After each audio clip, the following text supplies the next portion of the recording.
Bumil mau naik motor? Emang mau kemana sih?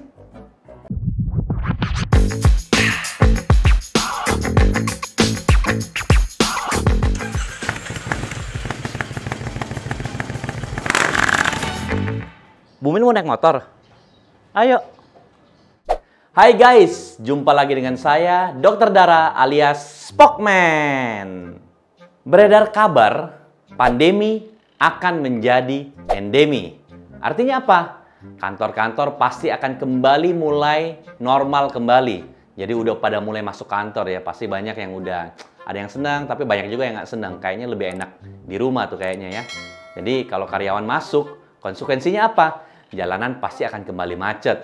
Nah, kemacetan ini kadang-kadang diakali dengan menggunakan moda transportasi motor. Kenapa? Karena motor itu lebih cepat, macetnya pun nggak kelamaan dibandingkan mobil, dan ya mungkin lebih praktis lah ya. Makanya banyak orang yang memilih motor untuk menghindari macet panjang. Nah, gimana nih ibu hamil atau bumil yang mau bawa motor atau dibonceng naik motor ketika menuju ke kantor? Nah, pasti banyak yang tanya, aman nggak ya? Langsung aja saya jawab, aman. Nah, tetapi banyak nih yang harus dibedah dari omongan aman ini. Pertama, amannya itu di trimester kedua. Kenapa? Karena di trimester pertama, biasanya bumil itu kan pasti masih lemes ya, masih mual muntah, morning sickness. Jadi tentunya bawa motor ataupun dibonceng dalam keadaan mual itu bikin pusing dan segala macam, itu tidak nyaman. Dan juga di trimester kedua ini, perut bumil itu kan belum gede-gede banget. Tidak seperti kayak di trimester 3 ya. Trimester 3 itu kan apalagi kalau sudah hamil 7-8 bulan, mendekati 9 bulan, itu kan perutnya udah gede banget, buncit banget tuh. Itu biasanya duduk segala macam posisi pun nggak enak itu kalau kelamaan. Nah, makanya nih guys, bagi kalian yang lagi hamil dan ingin berpergian dengan naik motor, kalau mau aman, biasanya itu di trimester kedua. Boleh sih di trimester pertama dan ketiga, yang penting ada catatan khusus yang nanti akan kita bahas berikut ini. Oh iya, jangan lupa untuk konsultasi ke dokter kandungan agar dokter dapat mengetahui apakah kalian yang lagi hamil punya kondisi medis kehamilan yang harus diperhatikan sebelum kalian berpergian dengan sepeda motor. Kondisi kehamilan apa sih yang harus diperhatikan? Nih, kita mulai ya satu-satu. Pertama, apakah ada riwayat abortus berulang atau keguguran berulang? Nah, biasanya wanita yang mempunyai riwayat keguguran berulang atau abortus habitualis, abortus berulang, itu harus lebih hati-hati. Berhati-hati dalam setiap tindakan ya, termasuk naik motor. Kemudian yang berikutnya, atau nomor 2, apakah ada riwayat perdarahan pervaginam selama hamil? Contohnya di hamil trimester 1, apakah ada flek-flek, apakah ada perdarahan? Nah, kalau dia mau naik motor di trimester 2 dan 3 harus dipastikan perdarahannya itu benar-benar udah stop gitu loh. Supaya aman ketika dia berpergian dengan sepeda motor. Yang ketiga, kondisi serviks atau mulut rahim itu diperhatikan. Lemah apa enggak? Soalnya ada kondisi serviksnya itu nggak kompeten. Artinya apa? Serviks itu gampang ngebuka gitu loh. Nah, kalau terlalu banyak goncangan takutnya dapat menyebabkan keguguran hingga terjadi persalinan prematur. Itu memang harus dokter periksa setidaknya dengan pemeriksaan ginekologi dan pemeriksaan USG. Nah, berikutnya lagi dokter harus memastikan, terutama kalau udah di trimester 2 nih ya, bagaimana sih letak plasenta? Letak plasenta apakah terlalu rendah atau di bawah? Nah, kalau letak plasenta yang di bawah atau istilahnya plasenta previa ini memang harus lebih hati-hati. Kenapa? Karena bisa saja terjadi perdarahan antepartum atau perdarahan di trimester kedua gitu loh. Nah, harus hati-hati. Letak plasenta nih biasanya dokter sudah bisa kira-kira ketika kehamilan di trimester kedua atau sekitar 5-6 bulanan. Nah, seperti itu. Nah, berikutnya lagi, dokter harus memastikan bagaimana kondisi air ketuban. Nah, ini penting nih guys.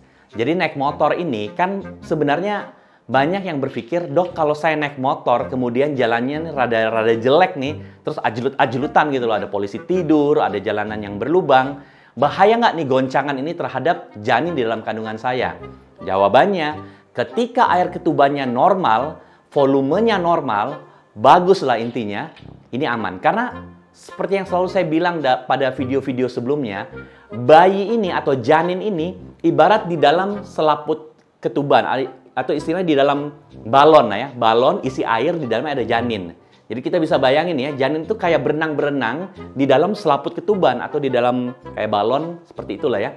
Nah, si air ketuban ini yang mencegah kalau ada benturan. Jadi dia kan kayak melayang-melayang gini kan. Kayak kita di dalam air lah. Kan kita gampang, kita loncat ke air kan nggak langsung kebentur kan ke lantai kolam renang kan. Kenapa? Karena ada hantaran air. Nah, air ketuban ini sangat penting.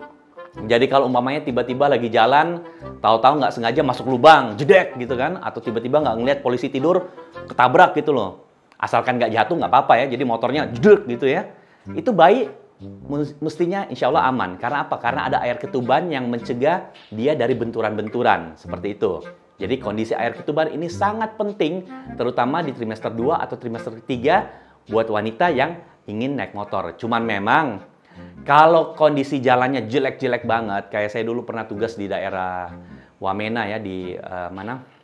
Di Papua sana, ada kondisi tertentu yang memang jalanan jelek banget ya, agak-agak semi-semi off-road, ya itu memang hati-hatilah kalau naik motor, sebaiknya jangan. Karena bukan dari masalah goncangan ya, bisa saja tiba-tiba jatuh amit-amit, dan jatuhnya itu yang dapat membahayakan kehamilannya. Nah, yang terakhir adalah buat kehamilan yang beresiko tinggi melahirkan bayi prematur. Ini pun tidak disarankan untuk berpergian naik motor karena dapat membahayakan kehamilannya dan takutnya tiba-tiba dapat memunculkan kontraksi dan bisa-bisa lahir prematur. Nah guys, setelah udah mengetahui informasi-informasi di atas, ketika kalian sudah siap naik motor, kini saya akan bagi tips buat bumil ketika ingin naik sepeda motor. Nomor 1. Gunakan helm dengan benar. Nah, dan helmnya yang proper. Dalam artian apa? Kalau bisa standar SNI. Kemudian helmnya kalau bisa kayak gini nih. Guys, full face. Ini apa sih gunanya di sini moncong ini? Amit-amit kalau jatuh, minimal muka kalian tuh aman, nggak kena aspal. Gitu loh. Makanya kalau bisa pakai kayak begini. Ini penting nih. Dan ini nih, lihat nih guys. Ini harus dikancing kayak gini nih. Supaya amit-amit kalau terjadi apa-apa, jangan nanti orangnya di sini, helmnya di sana. Jadi ini tetap aman. Oke? Nomor 2. Gunakan jaket untuk melindungi tubuh dari panas matahari atau dari angin. Nah, ini penting nih ya. Jadi bumil ini memang harus pinter-pinter ya. Jadi kalau siang bolong, panas, pakai jaket-jaket tuh yang bahan kain. Supaya apa? Untuk mencegah panas dan mencegah dehidrasi. Gitu kan? Tetapi kalau motorannya malam hari, kalau bisa pakai jaket yang dapat mencegah angin, jadi kayak istilahnya windbreaker gitu ya. Jadi jangan sampai tiba-tiba habis naik motor masuk angin. Nah, ada orang, kadang-kadang saya perhatikan beberapa pasien atau orang-orang di jalanan, dia jaketnya itu-itu aja, siang pakai itu, malam pakai itu. Nggak cocok, kalau siang kita harus justru nggak usah terlalu, karena ini kan kita di iklim tropis ya, panas. Jadi yang penting mencegah dari sengatan matahari. Malam justru pakai yang lebih rapet. Contohnya mungkin yang bahan-bahan yang susah dimasukin angin gitu ya, untuk mencegah masuk angin. Nah, ini penting nih. Jadi jangan menyamakan semua jaket. Kemudian yang ketiga, nah, duduk dalam posisi yang nyaman gitu ya. Yang penting adalah tidak menekan perut secara berlebihan gitu loh. Nah, memang ada beberapa rubrik yang bilang kalau bisa tuh duduknya hindari duduk menyamping, ya kan? Lebih bagus duduknya itu kayak kita menunggangi. Jadi kita duduk kayak duduk cowok gitu loh, ya kan, bukan duduk nyamping, ya kan. Kalau menurut saya ini bebas. Jadi memang idealnya kita itu tidak duduk menyamping. Kenapa? Karena duduk menyamping lebih capek ya. Dia menjaga keseimbangan badannya untuk jangan lari ke depan, lari ke kiri atau ke kanan gitu loh. Bisa dibayangin ya, kalau perut gede, duduk menyamping ini kan nggak enak ya. Sedangkan kalau dia duduk kayak duduk laki-laki tuh, duduk kayak menunggangi sepeda, itu dia lebih nyaman duduknya, stabil, kiri kanan itu stabil. Dan lebih bagus lagi sebenarnya kalau umpamanya ini motor pribadi ya, bukan motor ojek online atau apa, dikasih senderan tuh. Biasanya kan ada orang pakai box motor ya, box motor minimal kalau ada apa-apa, suaminya bawa motor, si istrinya bisa senderan. Ini kalau dibonceng. Kalau dibawa sendiri ya bebas lah ya. Kalau bawa sendiri ya otomatis kan nggak mungkin menyamping.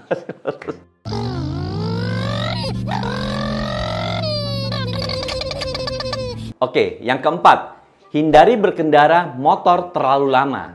Jika memungkinkan, hindari mengendarai motor itu di jam-jam sibuk atau bahkan yang terlalu malam di malam hari. Kenapa sih? Kalau jam sibuk kan maksudnya macetnya luar biasa ya. Karena motor itu kan capeknya apa? Capek panas matahari itu kalau siang. Capek hawa dari samping tuh mesin-mesin mobil. Itu kan capeknya jadi double. Kalau malam hari ya tentunya kan kurang jelas, takutnya ada lubang nggak kelihatan, bisa kejungkel seperti itu ya. Cuman memang kondisinya, ini kan kondisi ideal.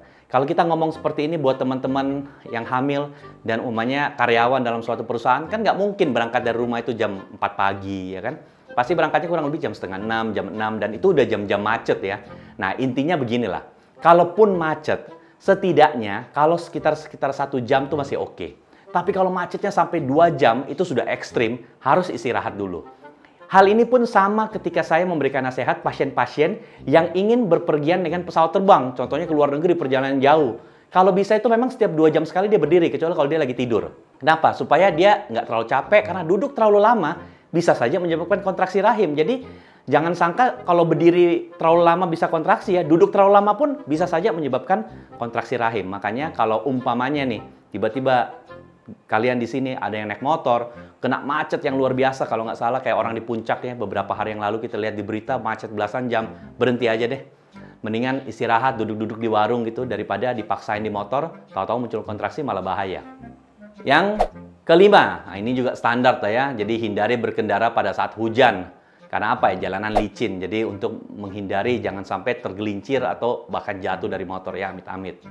Oke, yang keenam, hindari naik motor jika tubuh sedang tidak fit atau lagi nggak enak badan. Kadang-kadang gini, kita bisa pahami, ada beberapa bumil yang lagi nggak enak badan, tapi karena tuntutan pekerjaan, dia paksa-paksain. Itu jawabannya jangan. Karena itu sama aja dengan bunuh diri. Mendingan nggak masuk kantor dimarahin bos, daripada di jalan nanti kenapa-kenapa, malah berbahaya. Jadi kalau nggak enak badan, jangan. Karena nggak enak badannya orang hamil sama tidak hamil itu berbeda. Orang hamil itu badannya lebih tidak kuat dibandingkan orang yang tidak hamil. Jadi tentunya ketika kalian lagi hamil dan rasa kurang enak badan, itu jangan dipaksain.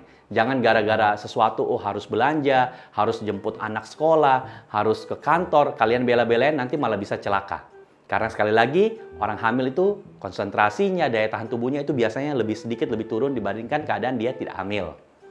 Nah, terakhir nih guys, jika kalian kebetulan punya motor yang tidak ada electric starter, pakai kickstarter gitu, nah kalau bisa ya jangan di kickstarter sendiri lah, minta tolong orang lain. Tapi saya rasa mungkin moms di sini kayaknya sudah jarang ya pakai motor pakai kickstarter kayak RX King seperti itu kan.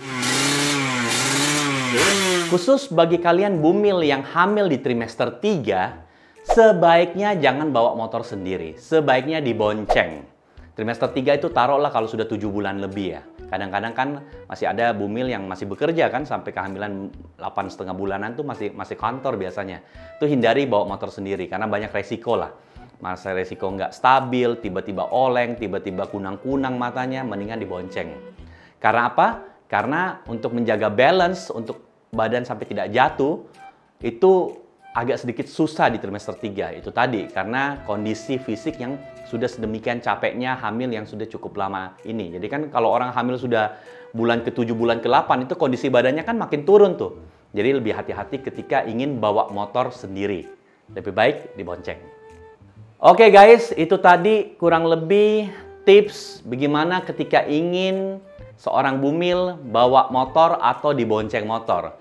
Yang harus kalian sadari, sebenarnya naik motor itu aman. Karena kehamilan itu nggak segitu rentannya. Tuhan sudah menciptakan kehamilan itu sedemikian kuat, kecuali jika ada masalah ya, seperti yang sebelumnya saya sebutkan di atas. Kalau kehamilan normal, insya Allah aman.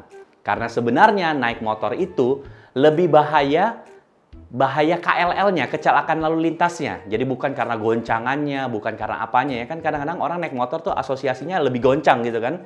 Takutnya rahimnya goyang, perdarahan, atau ada ketuban pecah. Itu sebenarnya nggak seperti itu. Asalkan normal, boleh-boleh aja. Yang lebih harus diwaspadai adalah kecelakaan lalu lintas seperti jatuh, tergelincir, itu yang lebih membahayakan janin di dalam kandungan. Nah, jika kondisi kehamilan sehat, aman-aman aja untuk motoran, baik bawa motor maupun dibonceng. Oke guys, semoga kalian suka dengan informasi ini. Memang sederhana, tetapi tetap perlu harus kita ingatkan karena di kota-kota besar sekarang banyak sekali bumil yang naik motor.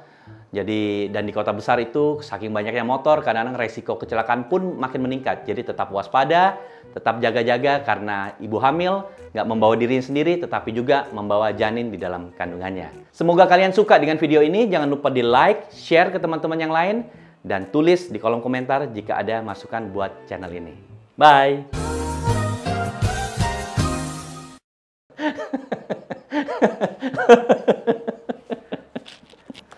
Kemudian yang berikutnya lagi, yang keempat. Ntar dulu, masih ingat bawa motornya.